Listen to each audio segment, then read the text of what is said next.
I didn't know Paddy Pimblett had a chin like that till tonight. Yeah, absolute dogfight in a war, and much respect to both guys. We sent Paddy Pimblett straight to the hospital, and then we're going to send Gaethje too. And Gaethje's like, believe me, I've been in plenty of wars. I'm good.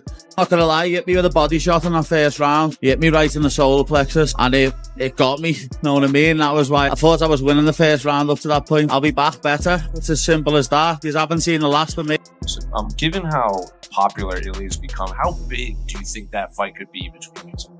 I mean, if I had any bit of a personality, it'd be huge. But I just can't. I can't lie. I can't exaggerate. You know, it's what I do. It's who I am. It's who my parents taught me to be. But I mean, there's no doubt it'll be the best. You know, one of the best fights that they could definitely put on. It'll be for an undisputed belt, and I think they want to have 6 or 7. You know, whatever. They want to have as many as possible. So if he's not back by then, they will strip him, and I will be undisputed, and then I'll fight for the belt on there. Paddy Pimblett has finally shared his first proper injury update since his war with Justin Gaethje, and it confirms what most fans already believed. The fight took a heavy toll on his body. While Paddy was able to walk out of the octagon under his own power, the punishment he endured across 5 brutal rounds is now impossible to ignore. Repeated headshots, devastating leg kicks, eye pokes that affected his vision, and constant pressure from one of the most dangerous strikers the lightweight division has ever seen all left lasting damage. Hurts him bad, has the big moment of the round, but Pimblett gets right back to picking him apart after that. So Pimblett is up in the round bar the knockdown, but he loses the first round 10-9.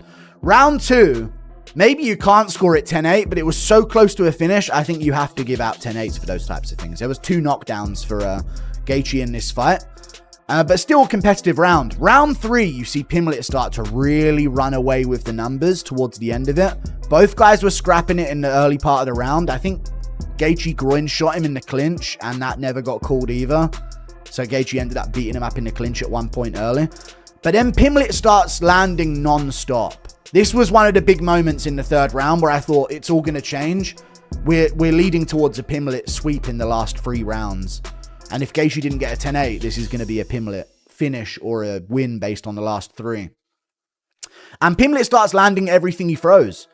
Towards the end of round 3, jab, body kick, low kick. And Gaethje's starting to like shake around a bit, lose his balance a bit, and feel the damage of the shots. Low kicks were adding up for Pimblett. Body kicks were adding up as well. I don't know what the stats are for body shots and low kicks. Yeah, Pimblett was all over. 53, 30, 16. Mixed it up to the body a lot more than Gaethje did for sure. And he starts teeing off on Gaethje towards the end of round 3. Then he jump knees Gaethje and hits him in the groin. Momentum ceases, but he has a good end of the 3rd round after that anyway. Then round 4. He starts doing well, but Gaethje starts finding his timing. They start jabbing a lot, and Gaethje started jabbing with him, and once he had his jab down, he started winging the right overhands. Again, no idea how he didn't get the KO. No idea how he didn't chin Pimblett. There were times when he would land 3 overhand rights in a row. Bear in mind, this is a Gaethje who lands the overhand right on Barboza. Maybe not the same version, but if he lands this on other fighters... Sure, we were just talking and he looked me dead in the eye and he goes, I'm going to be one of the biggest stars in the UFC. A year before his debut. And I just thought, yeah, maybe. I thought, looking at his skill set, I thought, you know what? You've got a long way to go to get to that elite level, but there's something about him. But I don't know if I fully believed it, but he did. And it's that belief that puts you into positions like this, because yes, he lost the fight, but there was a period where when Paddy had that iffy decision, people thought he didn't belong anywhere near a Justin Gaethje, and he's come on a long way. And I think he can look at this fight one of 2 ways. He can get downhearted and think, well, I didn't win, or you can think, well, it was my first go at it. I've got a lot to learn. Look at the likes of Michael Bisping. You've got to keep fucking coming and coming in order to get your hands on that gold at some point. And that was the first time Justin Gaethje's gotten to 5 full rounds. And I think Paddy proved a lot to a lot of haters out there that, like, look, all right, you might not like him, whatever. He's got fucking balls and he's willing to fight to the bitter end. I have a message for Ilia Topuria if he's watching this. No. No, I don't give a... He'll be in the octagon.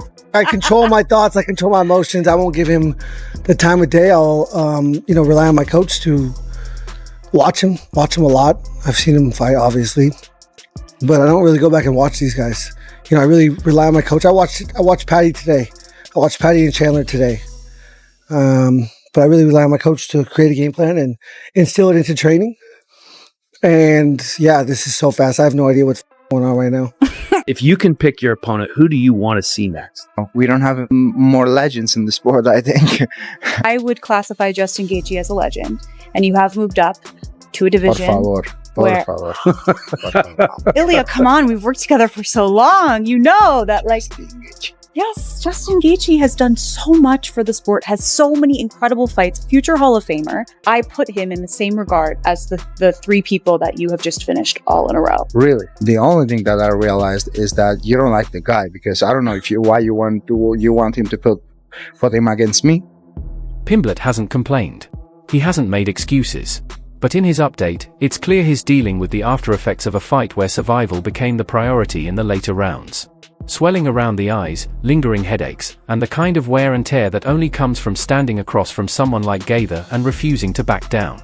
And that's the key part here, refusing to back down.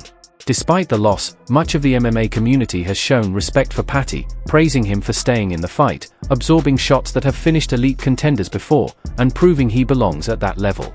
Gaethje didn't just beat him, he tested him. Now, Paddy says he's taking time to recover properly. No rushed comeback, no short notice madness, just healing, resetting, and returning when his body allows it. And that raises the bigger question. Fight for Paddy the Baddy. The obvious answer, regardless of the result at UFC 325 next week in Sydney, is Dan Hooker. But there are other options. When you put in a performance like he did against Justin Gaethje at UFC 324, you enter a whole new bracket of conversation. A bracket labelled BMF. Paddy versus either Max or Charles after UFC 326? Deal me in. I'm speculating, but one thing is absolutely certain. Even in defeat, Paddy Pimblett's stock in the UFC has risen. He hits hard, Gaethje, you can see already. Paddy's clipping him a bit there though. Good knee up the middle. Oh, Gaethje's dropped him. Go on, Paddy, get moving. You got Paddy's back on the fence. Once he gets there, obviously there's nowhere for Paddy really to go. So that's when he can start to go in that medium kind of range, throw the uppercuts and the right hands over the top. And he's so powerful from there. You can see the power difference straight away. Paddy's got a great idea throwing that uppercut up the middle.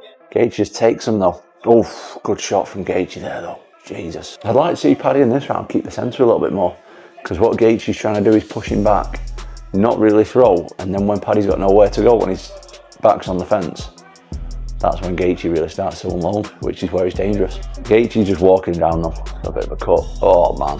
Paddy's looking comfortable here though. Start of the third. He's on the low kick and the jab this round, which is great to see. Great round for Paddy. 2-1. Let's see if he does the same in the fourth. Hopefully he will. Oh, he's catching him a bit now. He's so strong, Gaethje. It's ridiculous. It just looks painful fighting Justin Gaethje. Oh, that overhand right that he does is good. Paddy's seriously tough. These two are going to have a headache for about 5 days. Paddy's having a go, but he's missed a lot of them. Gaethje's got him down. Great fight though. Paddy's tough as hell. That overhand right, you can't miss with it, Gaethje, can he? Knee's a perfect option against him because he keeps dipping his head. Come on, Paddy.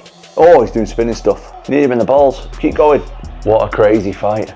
Well done, boys. That was good. I think Gaethje won it, but I think Paddy did amazing. Justin Gaethje's an absolute beast. No shame in that at all. Paddy's fought at the top level there. The absolute top of the top level. Did absolutely amazing. Should be proud of him. The rebuild now begins.